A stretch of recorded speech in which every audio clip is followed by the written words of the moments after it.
ও চুনারুঘাটের যুবক,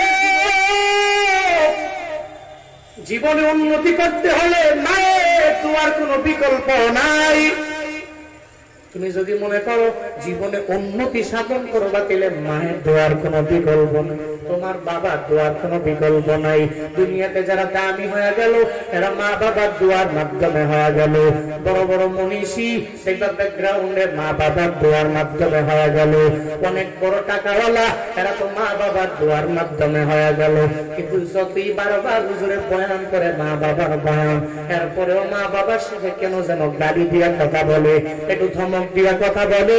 মনে রাখবা যেদিন মা বাবা দুনিয়া থেকে বিদায় নিয়ে চলে যাবে ওদিন তুমি চোখের পানি ফেলে কান্না করবা আর মনে মনে ভাববা কেমন একটা বৃক্ষ হারাইলাম, এই বৃক্ষটাকে হারানোর পরে হারে হারে টের পাবারে বান্দা যে বৃক্ষ তোমারে ফলও দিতে পারে না কিন্তু বৃক্ষতে একটু ছায়া দিতে পারে, উপরে ফেলাইও না।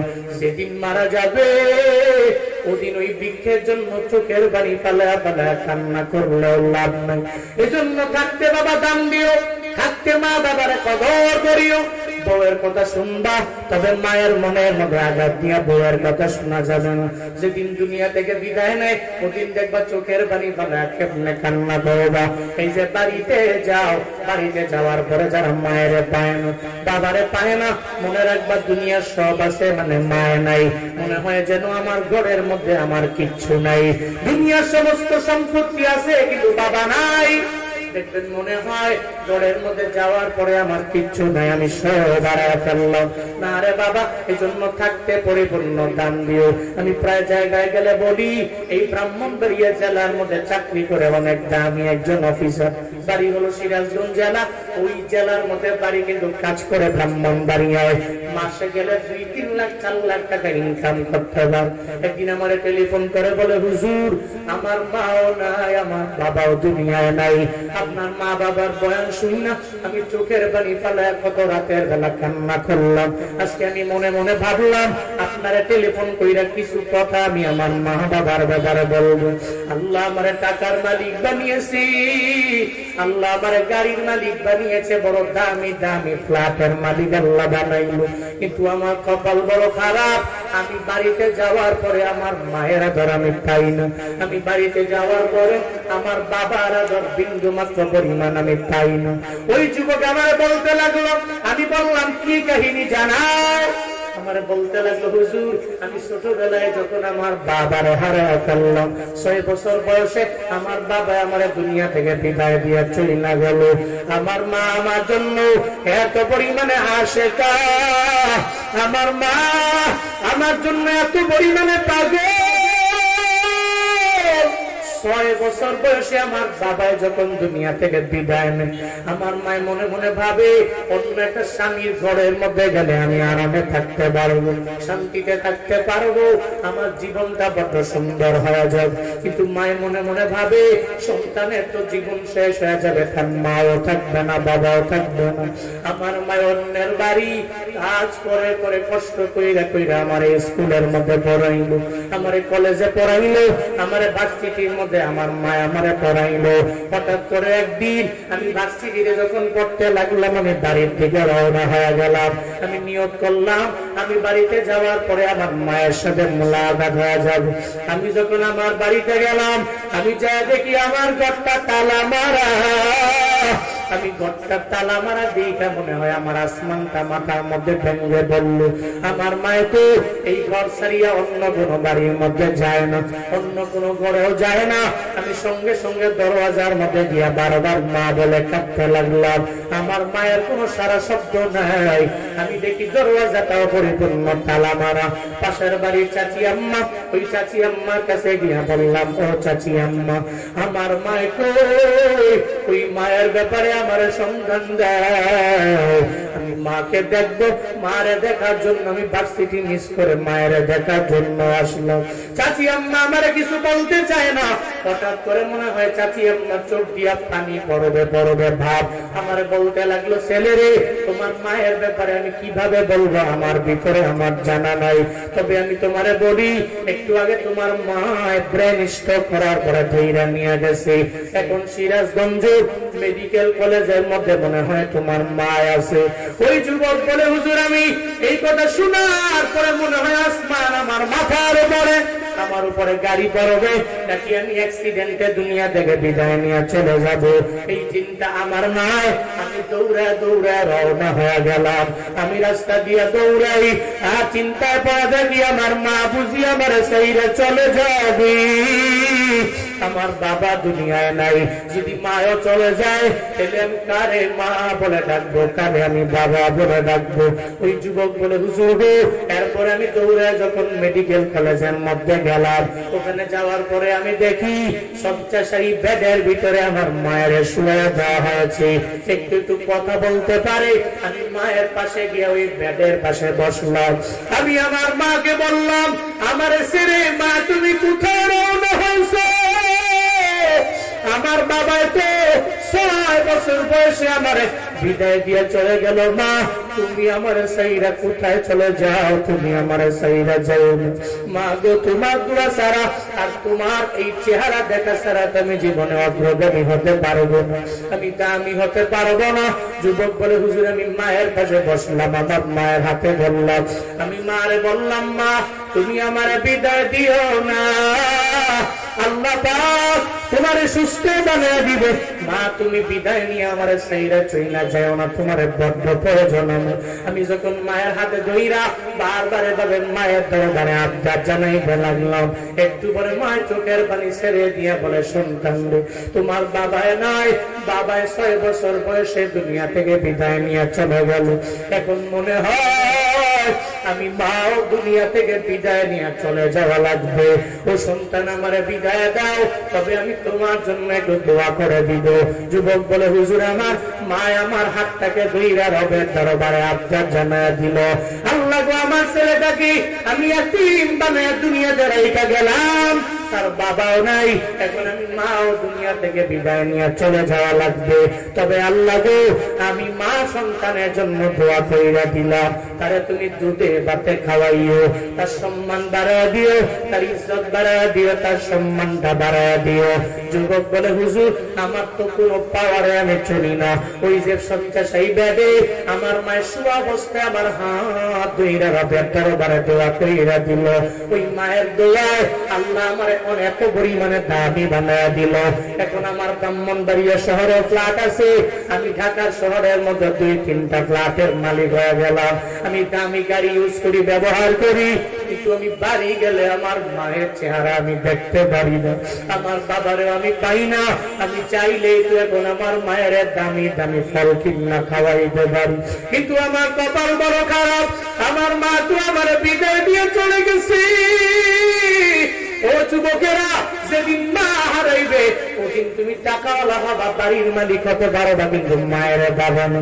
ওদিন টাকা থাকলেও একটু দামি ফল মায়ের কিনা খাওয়াইতে পারবা না।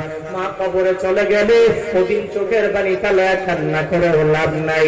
মায়ার নবী বলছেন, ও আত আর রাসূল জাওজাতাহু আকাউন্নাহু, আমার উম্মতের এমন হবে, এরা পুরো প্রায়োরিটি দিয়ে দেন, মায়ের মনের মধ্যে আঘাত দিয়ে দিবে। নিয়ত করে নাও, জীবনে কোনোদিন মায়ের মনের মধ্যে আঘাত দেওয়া যাবে না। মাঝে মাঝে আমারে বলে, কেমনে দৌড়ান, কেমনে পারেন, কেমনে বয়ান করেন। আমি বলি, শুধু আমি না, সারা দেশে সারা বিশ্বের স্কলাররা যে দৌড়ায়, এদের ব্যাকগ্রাউন্ডে কি আছে জানো?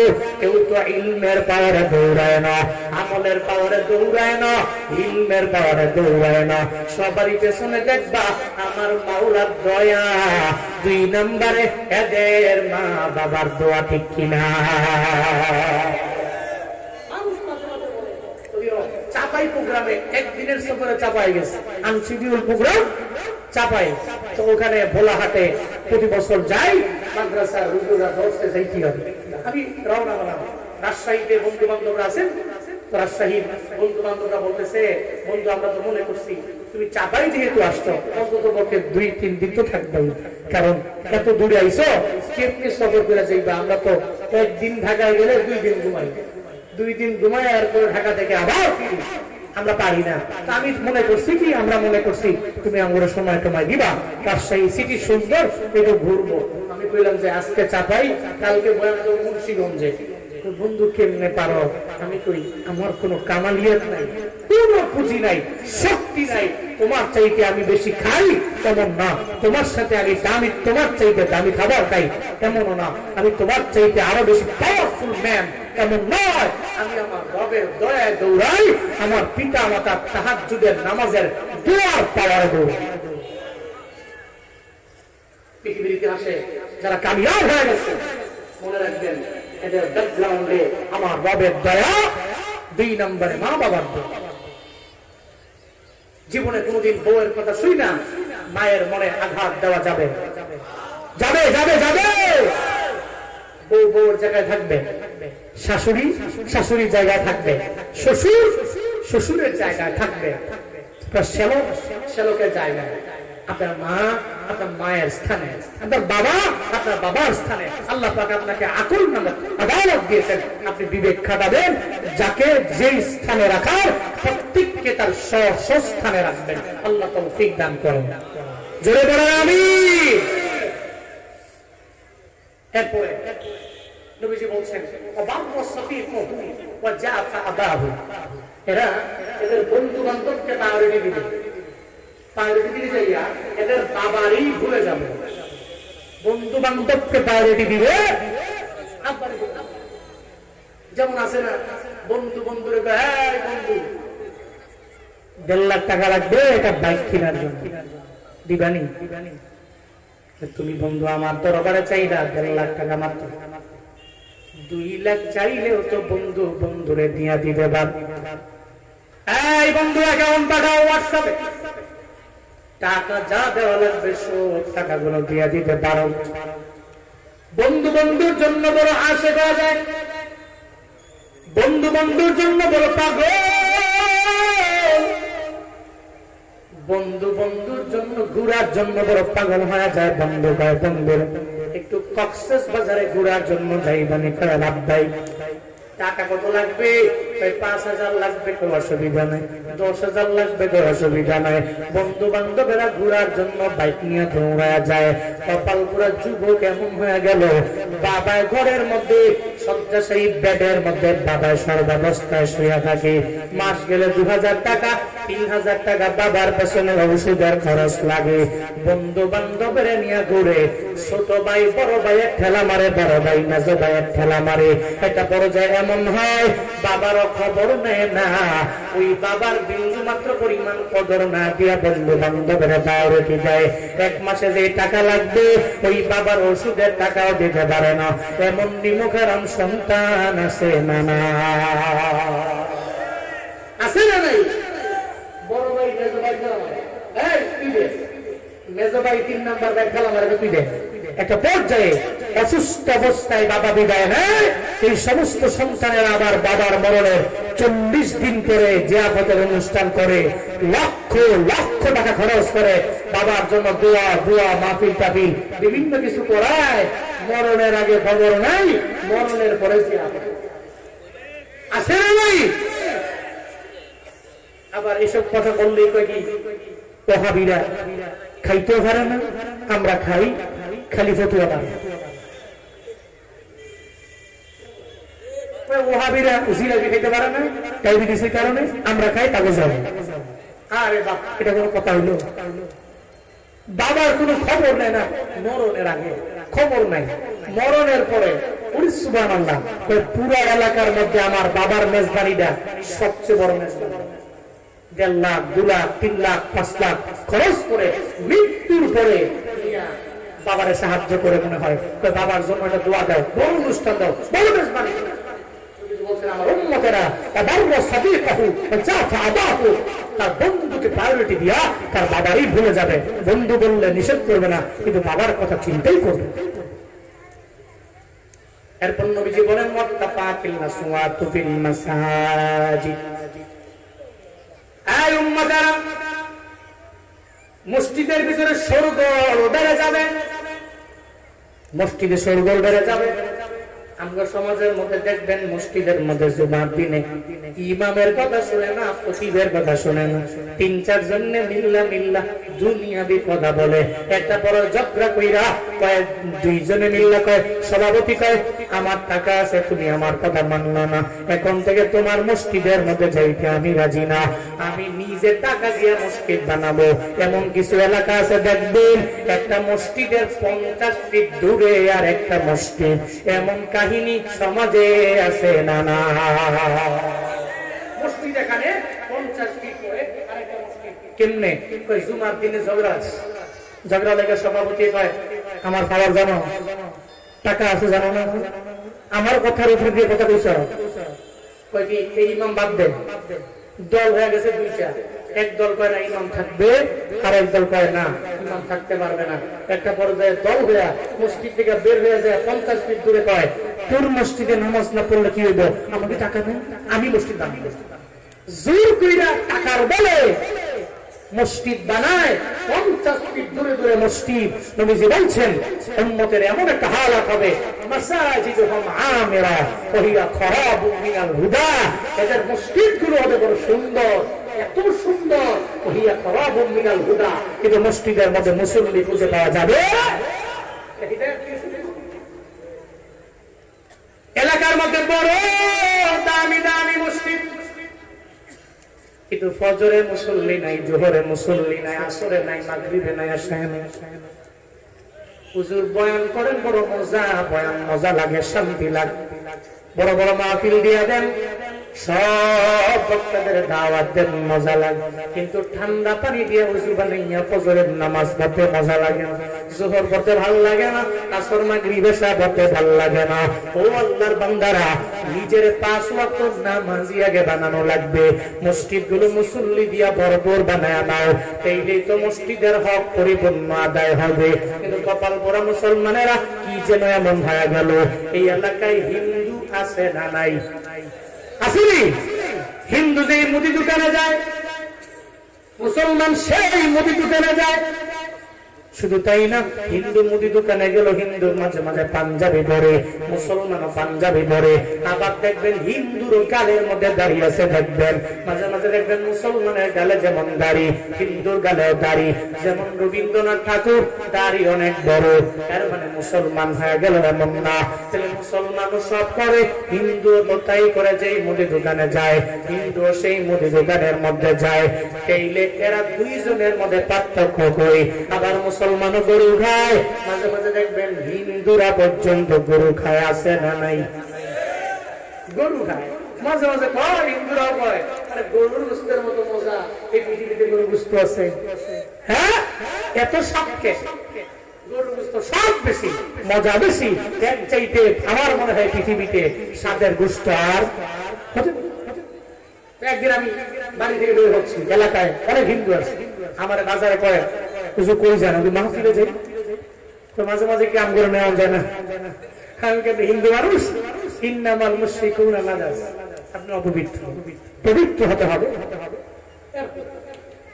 মাহফিল পবিত্র স্থান, ওখানে মুসলমানরা আছে পবিত্র, তাই না? মন চায় আপনাদের লোক গেলে আমি জানি যে খাওয়ান বালা। বাংলাদেশের মানুষ আর কিছু জানুক বা না জানুক, এতটুকু জানে যে হুজুরের খাওয়ান বালা, ঠিক কিনা? হুজুরেরা বেতন পায় 5, 6, 10, 12, 15,000, 20,000। তো টাকা পছন্দ করে বলি, হুজুরদের মতো শান্তিতে এই পৃথিবীতে আর একটাও নাই, চিন্তা কর, ঠিক কিনা? পরিবার কথা শুনে, বউ কথা শুনে, বিবি কথা শুনে, সন্তান কথা শুনে, শান্তি আর সুকুন রহমত দিয়ে পুরো পরিবারটা ভরপুর করে দেন কে? আরো জোরে বলেন কে? হালালে বরকত আছে। তোমার হুজুরকে খাওয়ান না, এতটুকু জানাস। আমি কই অনেক গেলে তো গরু গোশত দিবে, তা তুমি হিন্দু, গরু গোশত খাবেন না তো? হুজুর আপনার আমি কইতে আছি, আবার নেওয়ার লেগা উদ্দেশ্য হইলো গরু গোশতই খাবো। উদ্দেশ্য কি? গরু গোশত তো খাবো, গরু গোশত খাওয়ার লেগে তবে নিবে না। এর মানে বোঝা গেল হিন্দুও গরু খায়, মুসলমানও গরু খায়। Where is difference? পার্থক্য কই? এক একটা হিন্দু আজান দিলে জীবনেও কোনোদিন নামাজের মধ্যে যায় না, আর মুসলমানের বলা লাগবে না, মুসলমান আজান দিলে দৌড়াইয়া নামাজে যাবে, ঠিক কিনা? আজান হয়ে গেলে আমার দোকানের শাটার বন্ধ হয়ে যাবে, জোহরের নামাজে আমি দৌড়ে যাব। আসরের আজান হয়ে গেলে শাটার বন্ধ করে দৌড়াইয়া আমি নামাজে চলে যাব। আমার দোকান বন্ধ, আমার কাজ কাম বন্ধ, আমার ব্যবসা বাণিজ্য বন্ধ হয়ে যাবে, আমি দৌড়াইয়া চলে যাব মসজিদের মধ্যে। এটাই তো মুসলমানের কাজ হতে পারে।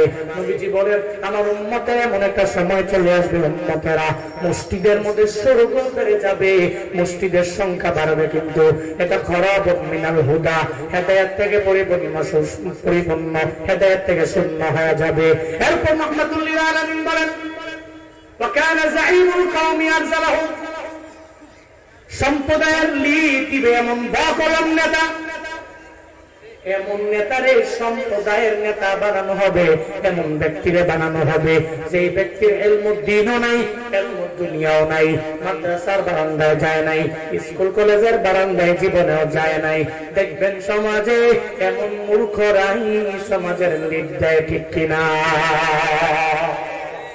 মূর্খ সে সমাজ গড়ে, সে কওমের লিডার, সম্প্রদায়ের বড় নেতা। এমন সময়টা কি আমাদের সমাজে আসছে কি আসে নাই? কথা বলেন, এখন আসছে কি আসে নাই? ওখানে জাইমুল কওম আরজালাহু, নবীজি বলছেন কওমের নেতাটাকে বানানো হবে, তাকে সম্মান করা হবে এমন ব্যক্তি যার ভিতরে ন্যূনতম পরিমাণ জ্ঞান নাই, বকলম ব্যক্তিটা সমাজের লিড দিবে। এটা তো কিয়ামতের আলামত। এরপর নবীজি বলছেন ওয়াকরিমার রাজুল মাখাফাতা শাররি, ব্যক্তিকে সম্মান করা হবে এই ভয়ে যে আমার এই ব্যক্তিটা কোনো ক্ষতি করে ফেলবে, ওকে সম্মান করা না হলে সে আমার ক্ষতি করবে, এই ভয়ে ব্যক্তিকে সম্মান করা হবে।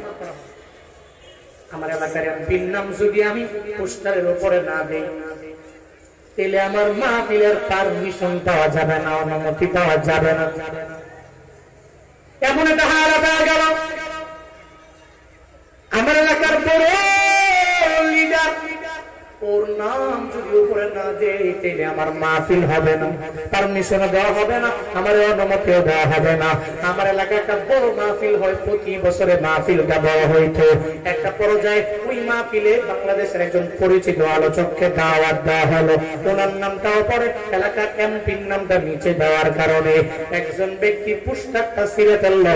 হঠাৎ করে এলাকার লোকেরা, ওই কমিটিরা খেপে গেল, আমার পোস্টার তুমি কেন ছিনলা? এবার ওই লোক ভয় পেয়ে গেল, আমি পোস্টার ছিলাম, বড় বিপদে পড়লো। এখন থেকে চিন্তা আমার বের করা লাগবে, দৌড়ে এমপির কাছে গিয়ে এমপির পায়ের নিচে পড়ে গেল।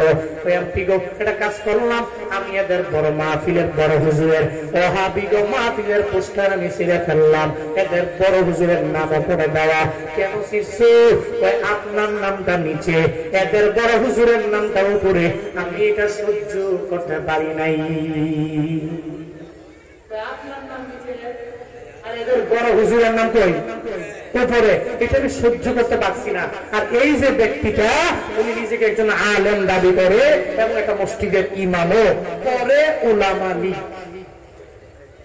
লীগ করে, হ্যাঁ যা মন চায় তাই করো, হ্যাঁ ওলামা লীগ করো, অথবা জাহান্নামে যাক, জান্নাতে যাক, জেনে মধ্যে যাক, কিন্তু বেচারা মাহফিল করবে। এই মাহফিলের পোস্টার ছিঁড়া একজন আলেম হয়ে, একজন জ্ঞানী ব্যক্তি হয়ে একজন মাহফিল করতেছে, পোস্টার দিকে ছিঁড়া, এটা তো করে হচ্ছে অবুঝ ছেলেরা, যারা বুঝে না, কদর জানে না, সম্মান করতে পারে না। সে তো বুঝবান মানুষ, সে তো নিজেকে আলেম দাবি করে, সে তো ইমাম, একটা মসজিদে নামাজ পড়া, আবার খুতবাও দেয়। এই ব্যক্তি শীর্ষে বিপদে তো পড়ে গেছে, মানুষে কি জব দিব? এমপির কাছে গিয়া মোটামুটি দামি কুমিল্লার মাতৃভান্ডার নিছে, দামি দামি মাছ কিনা এমপির কাছে গিয়া কয় কাম একটা করে লেছি, ছিঁড়ে লেছি। কেন শীর্ষ? সামনের নামটা নিচে দিছে, তারা তাকে হুজুরের নামটা উপরে দিছে, এটা মানতাম পারছি না। ভালো করছো, কও কি তুমি আমার এত ভক্ত হয়ে গেছো না? আমার নাম পিছে দেখার পরে পোস্টার যাও তোমার শেল্টার যা দেওয়ার আমি দিব। উল্টো ওই মাহফিলের কমিটির কোনো দোষ নাই, বক্তাও কোনো অন্যায় কোনো অবিচার করছে, জুলুম করছে, বক্তা উল্টাপাল্টা করছে, এমনও কোনো দোষ নাই। ওই মাহফিল বন্ধ হইরা ওই হুজুরের তো কোনো বিচারই হয় নাই, উল্টা মাহফিল কমিটিকে একদিনের জন্য জিন্দানখানায় নিয়ে বন্দী করা হয়েছে। ব্যক্তিকে সম্মান করা হবে এই ভয়ে যে এই ব্যক্তির নাম না দিলে আমার মাহফিলে ক্ষতি হবে, আমার মসজিদ বন্ধ হবে, আমার মাদ্রাসা তারা মারবে। এই জন্য এই ব্যক্তিকে সম্মান করা হবে। এই সময়টা আমাদের সোসাইটিতে আসছে কি আসে নাই? সবাই বলতে হবে আসছে কি আসে নাই? এরপর নবীজি বলছেন অসুরি বাতিল খুমু, আমার উম্মতের মাঝে মদ বেড়ে যাবে। এরা মদ তো পান বেশি করবে, মদ খায়া টাল হয়ে বিবিও যায় কবে আম্মা, আম্মারে যায় কবে বউ। মদ খেলে তো এমনই, দুই বন্ধু ঢাকা শহরে মদ খায়া কাঁধে কাঁধ মিলে দুই বন্ধু হাঁটতেছে। একটা পর্যায়ে বন্ধু বন্ধুকে বন্ধু গুলিস্তানের 10 তলাই বড় বিল্ডিং গুলো রাস্তার মাঝে কেমনে যায় মদ করতো দুইজনই। এক বন্ধু আরেক বন্ধু কয় রাস্তার মাঝখানে হে বন্ধু কয় হ্যাঁ হাসাই তো বন্ধু, তুমি তো হাসাই বুঝছো 10 তলা বিল্ডিং গুলো থাকবে রাস্তার পাশে, এটা মাঝখানে গেছে। চলো দুইজনে মিলে ধাক্কায় সোজা মিলে রাস্তার পাশে নিয়ে দিয়েছে। দুইজনে মিলে মুখ তাল এমন দূরে ধাক্কাইতেছে বিল্ডিং সরে এলাম, বিল্ডিং ধাক্কায় একটু বড় ঘাম দিয়ে গরম না মদ টদ খেয়ে আইসে আবার ঠেলতেছে ঘাম জ্বালিয়েছে। বন্ধু দিলে কাপড় চোপড় খুইলে আবার ঠেলি মদখোর বন্ধু বন্ধু কাপড় চোপড় খুইলা গুলিস্তানের রাস্তার মধ্যে আছে। গুলিস্তানের ছোট্ট হলো সেত্রাসন, এর কথা হলো সিরা জোতা পাইলেও তো মিলে 2 টিয়া বেচলে কে দেয়। সিরা যদি বা 7 চাই এরপরে গুলিস্তানের চলে, কোনো অসুবিধা নেই, কালকে দিন হইলেই বেচা যাইব। সুরে করছে কি 2 মুঠ করে কাপড় চোপড় লিয়ে দিছে, হেরা এই দিক দিয়ে ফেলতেছে। একটা পর্যায়ে ঠেলতে ঠেলতে এক বন্ধু আরেক বন্ধুর বন্ধু পিছনে দেখ আমরা ঠেলতে ঠেলতে এত দূরে নিয়ে আইছি কারণ কাপড় গুলো দেখা যায় না, তো ঠেলা বাদ দে কাপড় গুলো জমাইছি।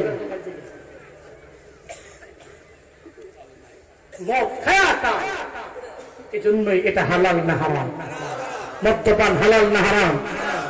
ইন্নামাল খামর ওয়াল মাইসির ওয়াল আনসাব ওয়াল আজলাম রিজসুম মিন আমালিশ শাইতান ফাজতানিবুহু।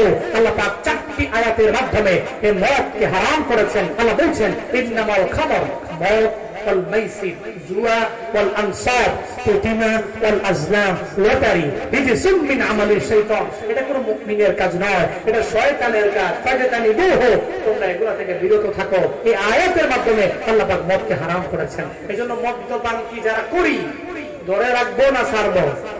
আল্লাহ তৌফিক দান করেন, সকলেই বলি আমিন। অলুবিসাল হারির কথা দিচ্ছে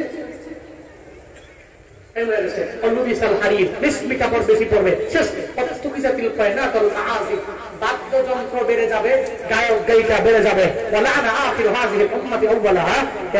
পূর্ববর্তী লোকদেরকে বেশি গালি গালাজ